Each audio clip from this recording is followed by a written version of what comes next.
તો ડીસામાં પણ ધોધમાર વરસાદના કારણે અનેક જગ્યાએ પાણી ભરાઈ ગયા છે। ડીસાના બાઈવાડા ગામમાં પાણી ભરાઈ ગયા। ગામમાં પાણી ભરાતા ગ્રામજનોને હાલાકી પડી રહી છે। તો અનેક રજૂઆત છતાં પાણી નિકાલની કોઈ જ વ્યવસ્થા કરવામાં નથી આવી, જેના કારણે આ હાલાકી લોકોને ભોગવવી પડી રહી છે। આ દ્રશ્યો તમે જોઈ રહ્યા છો। જ્યાં સુધી નજર જાય ત્યાં સુધી બાઈવાડા ગામમાં પાણી જ પાણી દેખાઈ રહ્યું છે। જ્યાં પ્રવેશ દ્વાર આવેલો છે ગામનો, ત્યાંથી લઈ ગામના મુખ્ય બજારોમાં પણ આખા ટાયર ડૂબી જાય એટલા પાણી ભરાઈ ગયા છે।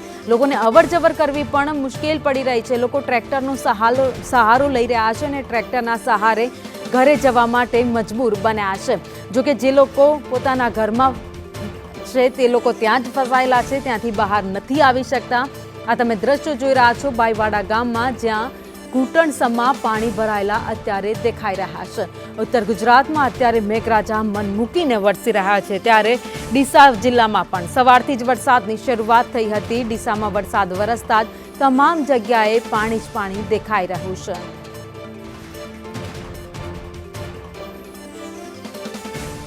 તો ગામમાં પાણી ભરાઈ જતા હાલાકી લોકોને ભોગવવાનો વારો આવ્યો છે। બનાસકાંઠા જિલ્લા, જ્યાં તમામ જગ્યાએ વરસાદ વરસી રહ્યો છે। ભારે વરસાદને કારણે ચારેકોર પાણી જ પાણી દેખાઈ રહ્યું છે, પરંતુ આ વરસાદ કેટલાક લોકો માટે મુશ્કેલી ભર્યો વરસાદ પણ સાબિત થઈ રહ્યો છે, કારણ કે પાણી લોકોના ઘર સુધી પહોંચી ગયા છે, દુકાનો સુધી પહોંચી ગયા છે।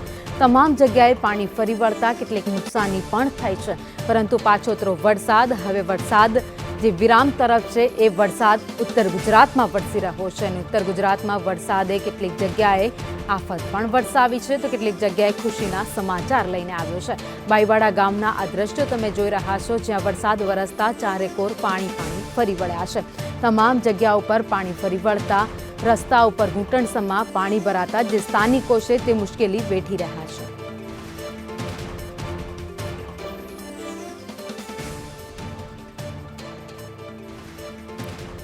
તો ડીસાના બાઈવાડામાં ભારે વરસાદ વહેલી સવારથી જ વરસ્યો। ડીસામાં 4 કલાકમાં 2 ઇંચ જેટલો વરસાદ ખાબક્યો અને 2 ઇંચ વરસાદે તમામ જગ્યાએ પાણી ભરાઈ ગયા હતા।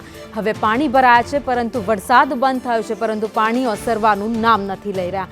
લોકો રાહ જોઈને બેઠા છે કે ક્યારે આ તળાવ જેવા, નદી જેવા જે દ્રશ્યો દેખાઈ રહ્યા છે ગામના રસ્તા ઉપર જે પાણી ભરાયા છે એ પાણી ક્યારે ઓસરે, પરંતુ તંત્ર દ્વારા જે દાવાઓ કરવામાં આવ્યા હતા એ દાવા પણ સદંતરે નિષ્ફળ જતા પણ દેખાઈ રહ્યા છે। આયા છે તો સ્કૂલની બહાર બહુ મોટી સંખ્યાની અંદર પાણી ભરાયું છે। જ્યારે વિદ્યાર્થી સ્કૂલની અંદર હોય ત્યારે હવે અમને વાલીઓની સતત ચિંતા હોય।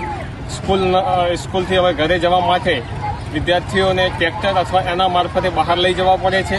ત્યારે આના માટે જવાબદાર કોણ, તંત્ર કે સરકાર?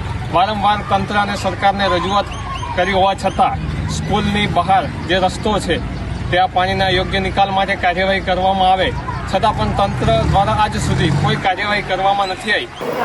બાઈવાડા પગાર કેન્દ્ર શાળામાં આજે વધારે વરસાદના કારણે આગળ પાણી ભરાઈ ગયેલ છે।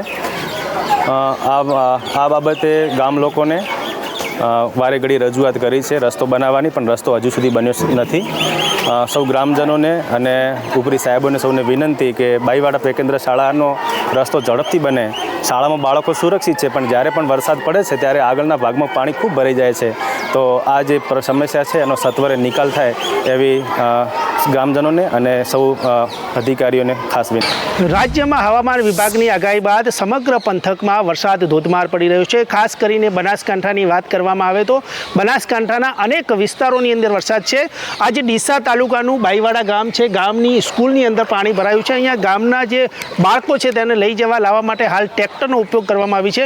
ગામના લોકોને પણ ગામની અંદરથી નીકળવું અત્યારે મુશ્કેલ પડી રહ્યું છે। આ પંથકની અંદર મોડી રાતથી જ ધોધમાર વરસાદ પડી રહ્યો છે। હજુ સુધી પણ અહીંયા અવિરત વરસાદ ચાલુ છે। હજુ સુધી તંત્ર પહોંચ્યું નથી, પરંતુ ગામના લોકો આ શાળાની અંદર બાળકોને લઈ જવા લાવવામાં સહાય કરી રહ્યા છે। પોકળ છે, વહીવટી તંત્રના દાવા પોકળ છે। ઠેર ડિઝાસ્ટર મેનેજની વાતો થઈ રહી છે। ડિઝાસ્ટર મેનેજમેન્ટની વાતો વચ્ચે હાલમાં ગામની સ્થિતિ તમે જોઈ શકો છો। મારી સાથે અન્ય યુવાનો છે, તેમને પણ પૂછીશું આ ગામની સ્થિતિ, આ સ્કૂલની સ્થિતિ કેટલા વર્ષથી આવી છે? વર્ષોથી આવી સ્થિતિ ચાલુ છે। શું થાય દર વર્ષે? દર વર્ષે ચોમાસું ચાલુ થાય એટલે આ પાણી નિકાલ થતો નથી અને આ રીતે ખાડા ભરેલા રહે છે અને વિદ્યાર્થીઓને આવવા જવા મુશ્કેલ બહુ રહે છે. વહીવટી તંત્ર હજુ સુધી આ ગામની અંદર પહોંચ્યું નથી કે જે ગામની સમસ્યા છે જે વર્ષોની એ સમસ્યા પણ હજુ સુધીનું નિરાકરણ લાવ્યું નથી. ત્યારે સરકારના દાવા જે પોકળ છે ત્યારે વહીવટી તંત્રએ અત્યારે પહોંચવું જોઈએ અને જે ગામની સ્થિતિ છે જાણી અને તાત્કાલિક આ શાળાની અંદર જે બાળકોનો પ્રશ્ન છે તેનું નિરાકરણ લાવવું જોઈએ. ભરત સુંદેસા, સંદેશ ન્યૂઝ, ડીસા.